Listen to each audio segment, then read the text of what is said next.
Muito boa noite a todos. Muito boa noite, que Jesus nos ampare, nos abençoe. Hoje, dia 20 de março, 20 de março de 2023, até meia-noite. Nós estamos retornando nessa segunda-feira de hoje com a continuidade do nosso estudo sobre os 15 princípios fundamentais. Lembrando que nós estamos estudando mediunidade. E no dia 13, última segunda-feira, nós dissemos que iríamos arrematar esse estudo que é trazido para nós aqui no livro A Mediunidade Sem Lágrimas, do Eliseu Rigonati. E ele traz a cura pelo Espiritismo nesse livro, que nós viemos estudando, partindo do enunciado seguinte: o Espiritismo não faz milagres, como nós entendemos, como nós imaginamos milagre. Unicamente descobriu algumas das leis que regem os fluidos e as aplica em benefício da humanidade sofredora. O Espiritismo aplica. As leis que já conhecemos são as seguintes. E ele elenca 12 leis aqui, 12 enunciados, que nós estamos refletindo sobre eles. Hoje nós vamos do 9º em diante. Até o 9º nós já conversamos e está registrado, a nossa conversa está registrada em vídeos anteriores que podem ser acessados. Hoje nós vamos, a partir do 9º, vamos estudar e nos esforçarmos para compreender bem, para que a gente possa encerrar esse estudo sobre mediunidade, para na semana que vem iniciarmos influência dos espíritos na nossa vida, que é o 14º princípio fundamental. Então, na sequência de hoje, a gente vai proceder assim. Antes, vamos fazer a nossa prece. Vamos elevar mais ainda o nosso pensamento, serenar os nossos ânimos, deixar fazer silêncio em nós, desvincularmos-nos das influenciações do dia a dia e nos inteirarmos aqui. Querido Mestre Jesus, muito obrigado, Senhor, por mais essa oportunidade de nos reunirmos aqui em Tua casa, em torno da Tua mesa, Senhor, para nos alimentarmos do Teu pão. Ampara-nos, ensina-nos o Teu Evangelho e ajuda-nos, Senhor, a cada dia nos esforçarmos mais para trazê-lo para dentro dos nossos entendimentos e do nosso coração. Abençoa a nossa iniciativa de estudo, abençoa essa casa, Senhor, que nos acolhe, abençoa os nossos lares, abençoe a todos aqueles que participam desse nosso estudo e que hoje não puderam vir, abençoe a todos nós aqui presentes, encarnados e desencarnados. Que a Tua paz seja a tônica da nossa reunião de hoje, Senhor, e que nós possamos sair daqui melhores do que aqui chegamos. Fica conosco e que assim seja.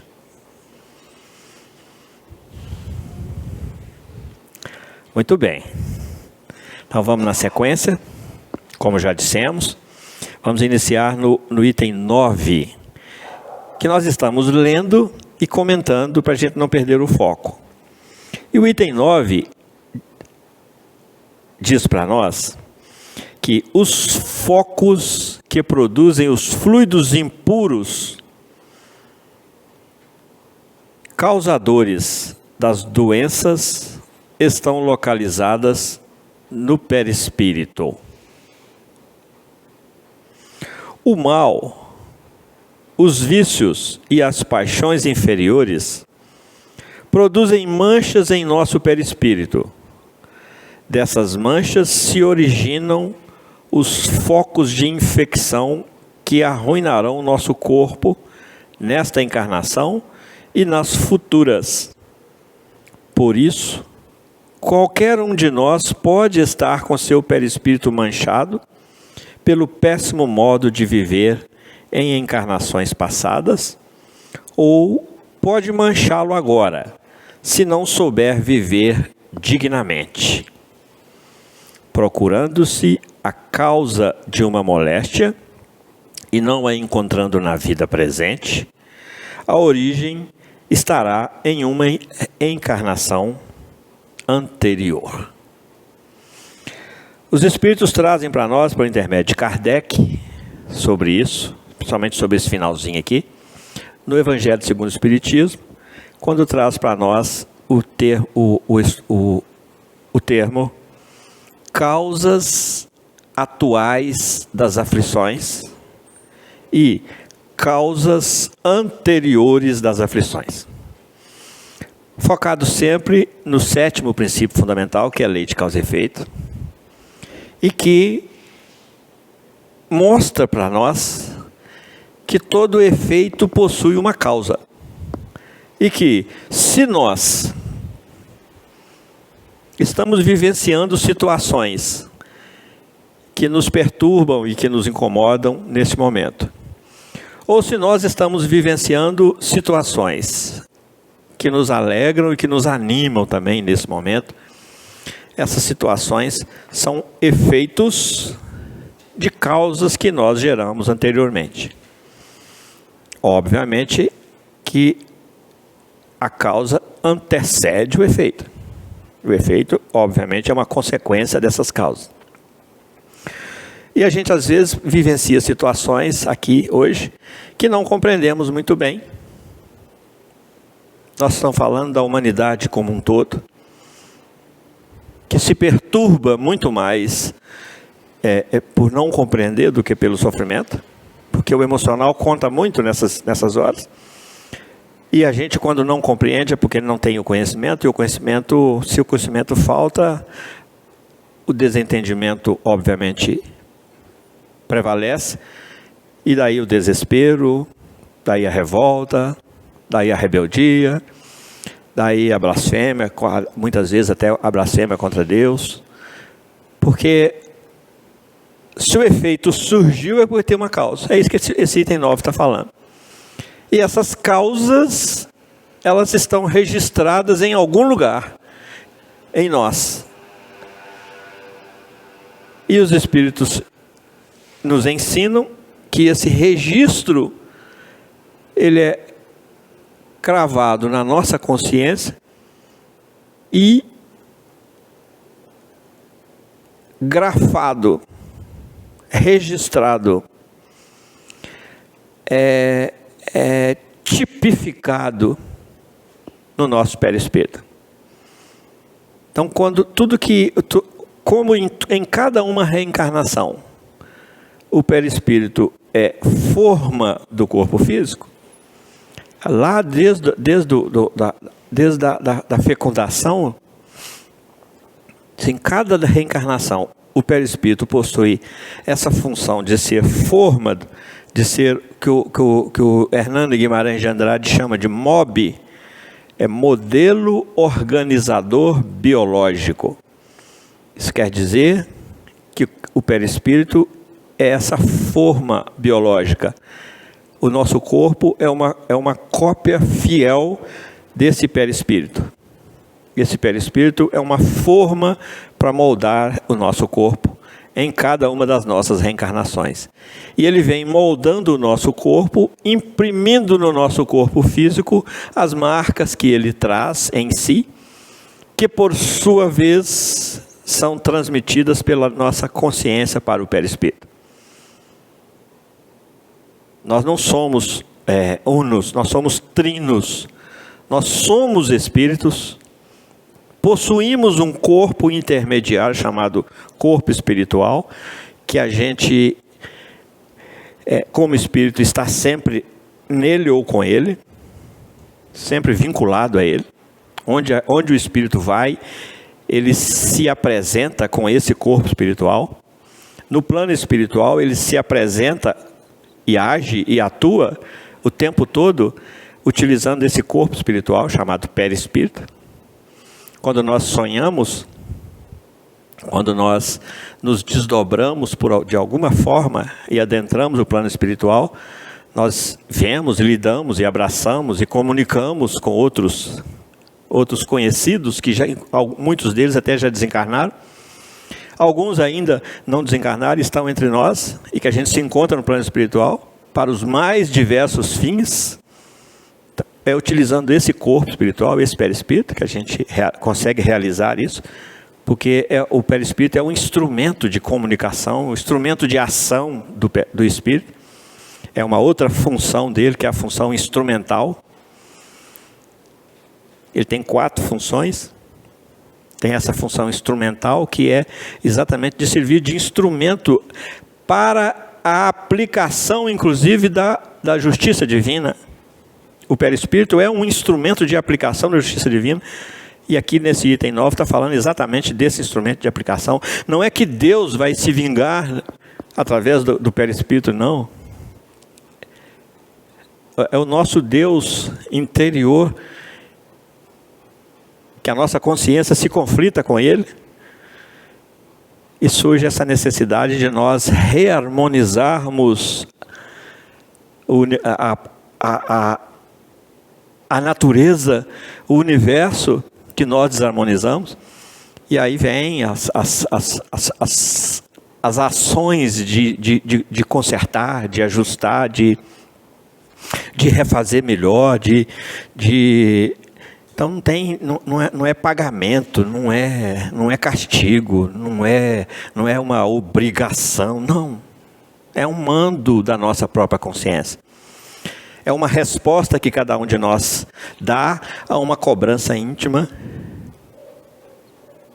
porque toda aquela transgressão à lei divina está conflitante com a nossa própria consciência, com o nosso próprio Deus interno, com o nosso próprio Cristo interno, com a nossa própria inteligência da lei divina dentro de nós, porque ela está escrita na nossa consciência.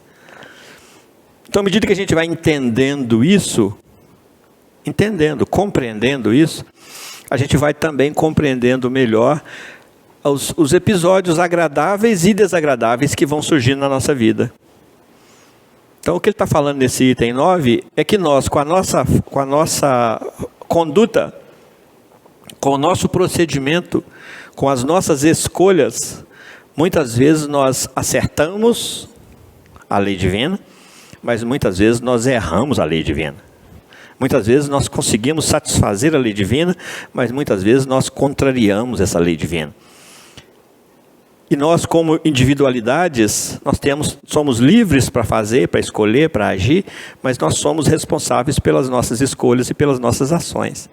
E a repercussão disso, dessa nossa vivência das leis divinas, erros e acertos, principalmente com conhecimento de causa, nós continuamos errando. Esses, então, é que nós realmente precisamos sentir mais necessidade ainda de ajustar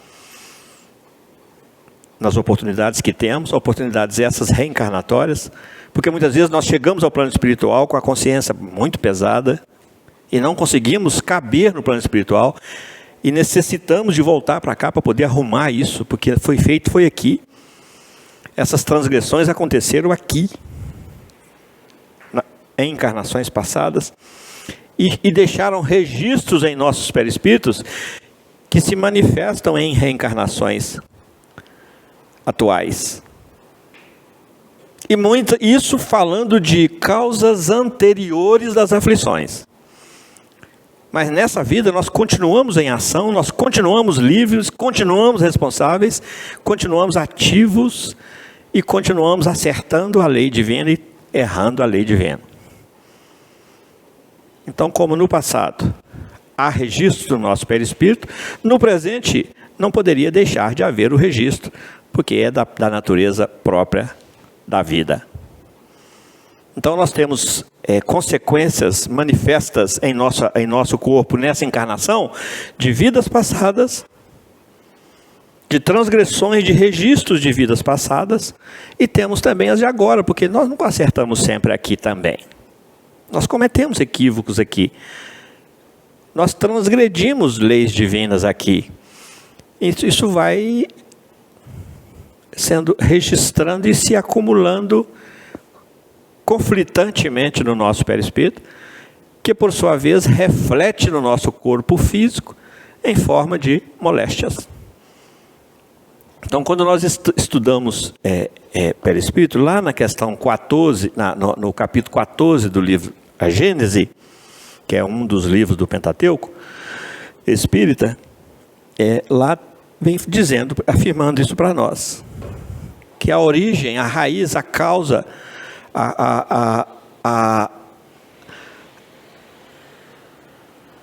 o nascedouro de todas as moléstias que afetam o nosso corpo físico, guardam os seus registros no perispírito. E em outra parte, os espíritos ensinam para nós lá que esses registros são consequências, são impregnados no nosso perispírito pelo nosso campo mental, pela nossa consciência também. Então, aí a gente vai compreendendo o porquê que as coisas vão acontecendo e como é que Deus é bom, é justo, é bom, é misericordioso, que ao invés de nos deixarmos doentes,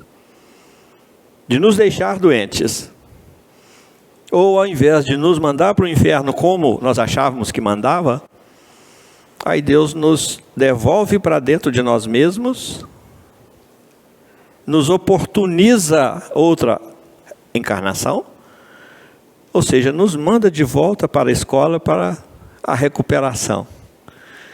E nós fazemos a recuperação, somos submetidos a testes e provas, por isso aqui é um mundo de expiações e de provas. Cada um de nós está aqui expiando alguma coisa e provando outras. Nem toda provação é uma expiação, mas toda expiação é também uma provação. Quem nos diz isso é Kardec. E muitas vezes nós estamos expiando alguma coisa e também provando que já somos capazes de expiar e que vamos dar conta de resolver aquilo e vamos dar conta de solucionar aquilo. É uma provação também. Então, entender isso, a vida, os desafios da vida, as vicissitudes da vida, as incertezas, as inseguranças da vida vão se desfazendo ou vão se enfraquecendo um pouco diante de nós. E o fardo vai ficando mais leve. E o jugo vai ficando mais suave. Porque conhecereis a verdade vos libertará. Porque a gente vai se libertando desse peso extra que nós colocamos sobre as nossas provações, por ignorância nossa, por rebeldia nossa, por teimosia nossa, por ignorância de um modo geral. Por isso o Espiritismo surge com essa missão consoladora. Porque a missão do Espiritismo se expressa em dois objetivos específicos dele, que é de esclarecer e consolar. Então, na proporção que nós vamos nos esclarecendo, nós vamos ficando mais consoláveis e o consolo vai chegando. À medida que nós vamos esclarecendo, compreendendo, discernindo, por isso o lado filosófico do Espiritismo é importante. Que na proporção que a gente vai tendo um discernimento melhor sobre a vida e as coisas da vida, o modo de viver, o porquê as coisas acontecem, e por que elas acontecem, como acontecem, e a gente vai entendendo isso à luz ou utilizando umas lentes mais potentes para a gente poder enxergar o que não estava enxergando até então, ou à luz dessa verdade nova que o Espiritismo vem trazer para nós, aí nós vamos entender o vinde a mim todos vós que estáis cansados e oprimidos, que eu vos aliviarei. Porque tudo isso nos cansa e nos oprime.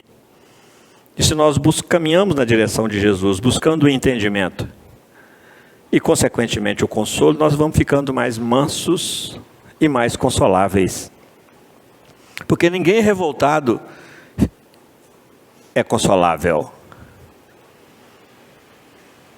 Ninguém revoltado, ninguém desesperado está consolável. Ninguém que tenha perdido a esperança é consolável. Então nós precisamos de buscar essa esperança, não do verbo esperar, não como consequência do esperar, mas do esperar acreditando e mobilizando e canalizando forças e energias e recursos para que aquilo que a gente quer venha a acontecer, que é do verbo esperançar, é esperar caminhando na direção de, se mobilizando para que as coisas possam acontecer. Quem traz esse conceito para nós, quem trouxe foi o professor Paulo Freire, grande educador brasileiro, que trouxe para nós essa diferença entre esperar e a esperança e a esperança, como consequência só de esperar ou de esperar e agir e caminhar e mobilizar e ficar consolável, ficar esperançável, ficar passível de ajuda. Porque se a gente não se amansa, se a gente não se recolhe um pouco nesse campo da violência que a gente às vezes se instala, na hora da dor, na hora do sofrimento, na hora da perda, na hora do desequilíbrio, aí dói mais. Dói mais. Por isso o Espiritismo tem esse viés. Então ele está trazendo para nós nesse item exatamente isso. Está voltando lá nas causas anteriores e nas causas atuais das aflições que os Espíritos trabalharam conosco lá no Evangelho segundo o Espiritismo. E que mostra para a gente essa dinâmica de vida. Somos espíritos, nossas ações e nossas escolhas, as consequências delas são refletidas no nosso corpo espiritual, chamado perispírito, que tem funções, e dentre essas funções, uma delas é de moldar o nosso corpo físico. E como a forma está manchada, o corpo vai ficar manchado também. Como a forma está furada, o corpo vai ficar furado. Como a forma está amassada, o corpo vai ficar amassado. É uma consequência natural, que é uma forma de aplicação dessa justiça divina, mas não que Deus esteja aplicando essa justiça divina individualmente para cada um de nós, mas por intermédio da aplicação das leis divinas em nós. Deus rege todo esse universo por intermédio das suas leis. E essas leis é que são aplicadas nesse processo, nessa dinâmica de vida, que o Espiritismo traz para nós, esse conhecimento. Alguma pergunta, gente? Entendemos tudo? Olha que beleza! Então faz bem alto, por favor, para sair o som aqui. A questão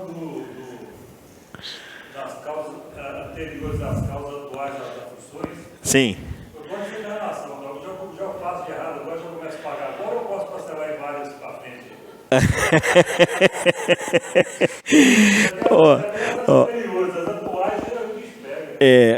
A pergunta é, o que eu estou fazendo de equivocado agora, né, de errado agora, vamos falar assim, usar esse termo, eu posso pagar agora ou posso adiar, né? Ou pode parcelar em 18 vezes? Pode, mas diz que tem juro e correção monetária. Pode parcelar. E que o ideal é nós, hein?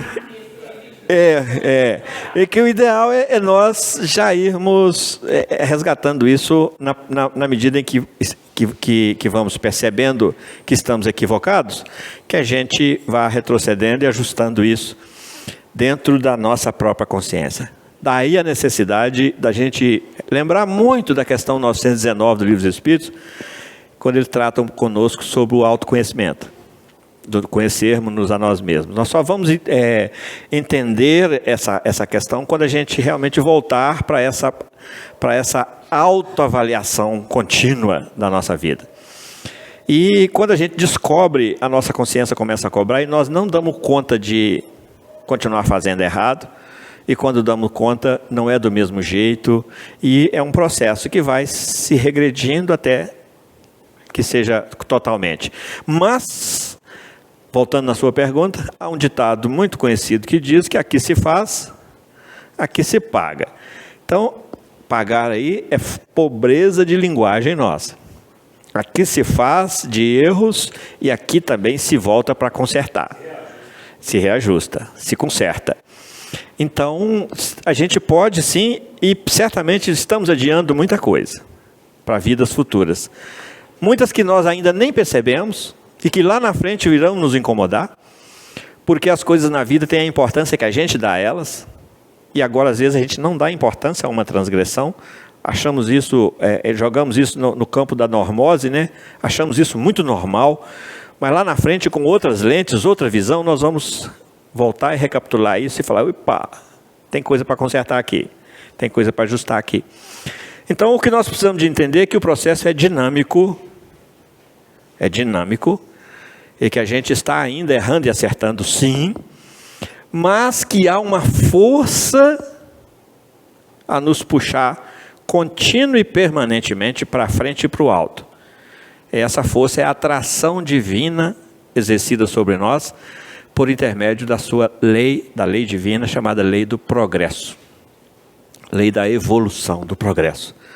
E Emmanuel fala para nós que do átomo ao anjo tudo está em progresso, tudo está debaixo dessa lei, tudo está sob o comando dessa lei, sob a égide dessa lei. Então o que a gente pode ficar tranquilo é que não tem para onde correr. Podemos ficar tranquilos. Nós podemos nos enganar um tempo, mas a gente vai ser chamado para dentro pela nossa própria consciência. Não tem para onde correr. E que não nos faltarão todos os recursos, absolutamente todos os recursos para a gente consertar. Como nós estamos tendo agora, todos os recursos. Se a gente for pensar bem, se a gente for se identificar melhor, se a gente for fazer essa análise com mais calma, com mais imparcialidade, vamos chamar assim,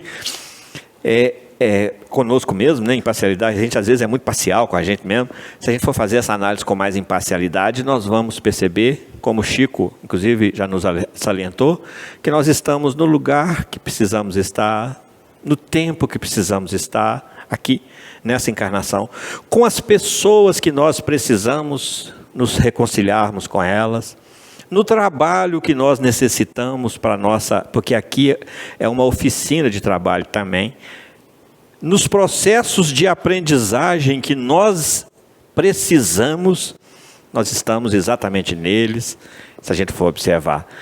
Então é porque a gente ainda não tem muito olhos de ver, nem ouvidos de ouvir, e muitas vezes nos escapa esse sentido mais profundo da vida.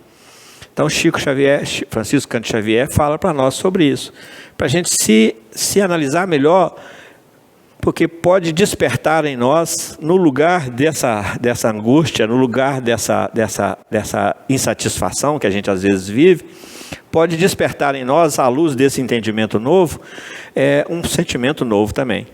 Principalmente aquele que é mais libertador e mais propulsor para o progresso, que é o sentimento de gratidão.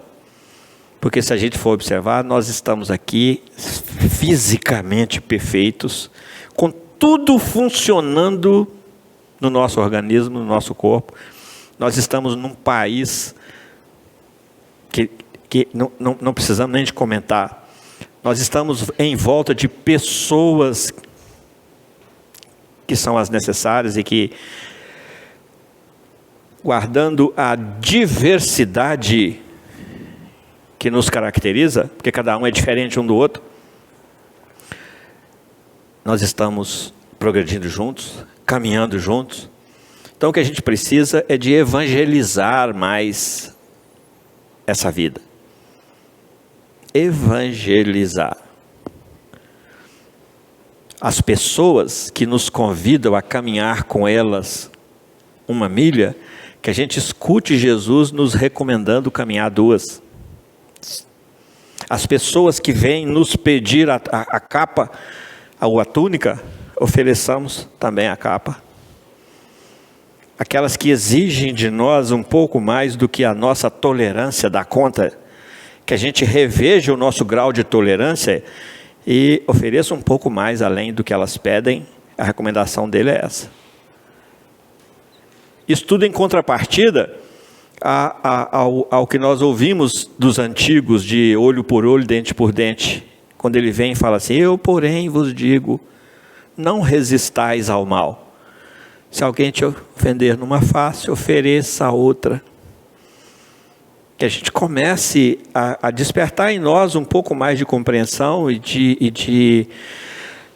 de zelo para com essa diversidade na qual nós estamos inseridos, porque não existe nenhum ser nesse universo igual a nós, e na proporção que a gente vai assimilando isso, a gente vai aprendendo a lidar com essa diversidade melhor. E aí ele fala para nós: ofereça outra face. Porque tudo na vida é dual. Se vem uma face que agride, há uma outra face que apazigua. Há uma outra face pacificadora. É essa que ele manda, que ele pede, que ele recomenda que a gente ofereça.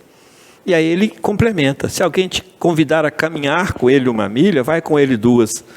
Ou seja, nós estamos sendo convidados todos os dias a caminhar a 2ª milha com muitos na nossa vida. Em todos os campos da vida. A gente às vezes já está esgotado daquela relação, às vezes é uma relação que exige de nós e que vem exatamente para exigir de nós que nós consigamos oferecer um pouco mais, entregar um pouco mais de nós.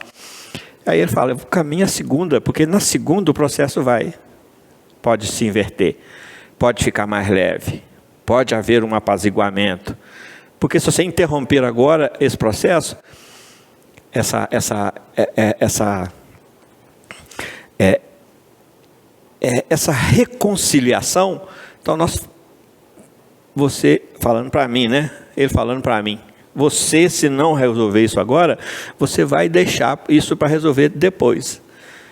Vai ser preciso você gastar um pouco mais de tempo depois. Tudo bem que depois a gente vai estar melhor, eu acredito bastante nisso, depois a gente vai estar bem mais preparado, e o que hoje nos é um desafio muito grande, depois pode ser mais leve, mais fácil a gente resolver.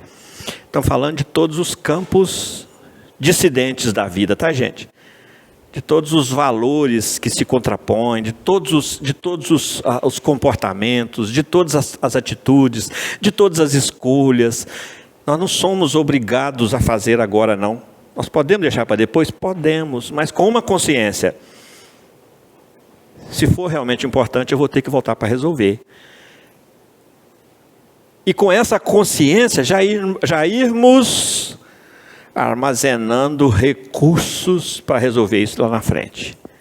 Olha como é belo enxergar as coisas nesse olhar de economia de valores espirituais. E mais ainda, se nós estamos adiando situações voltadas para a convivência pessoal, o outro também estará mais leve. O outro também estará com mais recursos para poder virmos juntos de novo, de alguma forma, para poder resgatar aquilo, para poder consertar aquilo. Então, pensar assim é altamente consolador. Por isso o Espiritismo vem nos alegrar o coração e nos animar a alma, e nos garantir que o que nós não estamos dando conta agora, amanhã nós vamos dar, porque amanhã nós estaremos muito melhores do que hoje. Muito mais fortes, muito mais compreensivos, muito mais amorosos, muito mais afetivos, muito mais evangelizados, porque a lei de progresso nos puxa para cima e para frente sempre. Então, podemos deixar para depois? Podemos. Podemos resolver agora? Devemos? É melhor. Mas se não resolver, que a gente já comece a fazer uma poupança de valores, de recursos, de boa vontade, para a gente resolver isso no futuro. Sim. Então é melhor pagar à vista, né? Como ela disse, é melhor pagar à vista. Mas é altamente consolador nós sabermos que há portas que se abrem, que há outras janelas, que há outros recursos, que há outros caminhos, e que haverá sempre um ponto de conciliação perante a vontade divina. Porque aí vem Jeremias e vem Ezequiel, os dois, comentando para nós o primeiro mandamento. Quando no primeiro mandamento fala assim: eu sou o Deus zeloso que visito a iniquidade do pai no filho na terceira ou quarta geração. Então, voltando aí à pergunta, Eustáquio, se a gente pode deixar para depois, quando a gente deixa para depois, a gente entra no primeiro mandamento. Visito a iniquidade do pai. Quem é o pai? Eu. Quem é o filho? Eu também. Quando é que isso vai vir para eu ajustar essa iniquidade? Lá na terceira ou quarta. Por que não ajustou aqui? Por N razões que a gente ainda está vivenciando aqui hoje. Aí vem Ezequiel e vem Jeremias comentando esse primeiro mandamento nos livros deles, lá no Velho Testamento, e deixam claro para nós que Deus não quer a morte do ímpio, mas quer que ele cresça e que ele viva, que ele seja feliz, etc, etc. Então, na questão 115 do Livro dos Espíritos, Kardec pergunta para os espíritos se Deus teria feito alguns espíritos bons e outros maus, se teria privilegiado alguns. Aí eles falam assim: não. Aí os espíritos respondem: Deus criou todos simples e ignorantes, e a cada um deles atribuiu determinada missão para fazê-los progredir. E para fazê-los atingir a perfeição, e para fazê-los atingir a felicidade plena. Então isso é determinismo na nossa vida. Nós vamos ser plenamente felizes, porque Deus é soberanamente justo e bom, e não criaria filhos seus plenamente felizes, como nós sabemos que os cristos são, e não criaria filhos seus ainda infelizes como nós. Por isso que Jesus vem falar: felicidade ainda não é desse mundo, mas ao mesmo tempo nos impulsiona para sempre caminharmos na direção dessa felicidade, dessa realização espiritual plena. Nós vamos interromper o nosso estudo aqui um tempinho, daqui a pouco nós estamos de volta. Tá bom? Até já.